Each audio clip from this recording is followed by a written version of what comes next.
Managing a descent from thousands of miles an hour to a gentle lunar touchdown is a feat of engineering that leaves no room for error. For decades, the ability to survive that touchdown belonged to a small group of nations, led by the United States. They were matched by the Soviet Union, who pioneered the first successful automated landings. And more recently, China developed the capability to navigate their own rovers across the lunar dust. 3 countries. That was the entire list. To prove its space program could operate at the highest possible level, India targeted a mission that would bypass this historical hierarchy. This map shows the lunar South Pole. Notice the dense crater network near the 80-degree south line. Here, sunlight hits at a low angle, leaving deep craters in permanent shadow for billions of years, trapping high concentrations of water ice. If you have water, you have hydrogen and oxygen. Isolate those molecules, and you have the 2 main ingredients for deep space rocket fuel. Instead of aiming for the flat equatorial plains where previous missions landed, the Indian Space Research Organization pointed their equipment directly at this treacherous terrain. Landing here would place India at the front of a new race for lunar resources. The execution began on July 14, 2023, at the Satish Dhawan Space Center.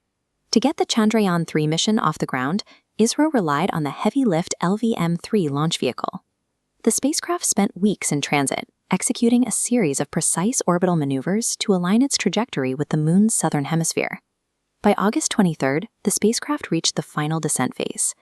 At this distance and speed, the craft is automated. Human controllers can only watch the telemetry data update on their screens. The lander's onboard computers had to calculate altitude and adjust thrust in real time. A single misread from a height sensor would send the craft crashing into the craters below. At exactly 6:04 p.m. India Standard Time, the Vikram Lander slowed to a hover and executed a soft touchdown.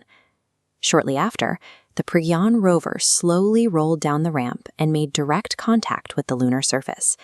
It began driving through the uncharted terrain, gathering temperature readings and analyzing the chemical makeup of the topsoil. Pragyan's sensors confirmed the definitive presence of sulfur, a specific chemical signature that scientists had theorized existed in this region. The pipeline of data beamed back to Earth provided immediate, tangible proof that the risk of aiming for the southern terrain had paid off. That August 23rd landing secured 2 distinct operational records for ISRO simultaneously.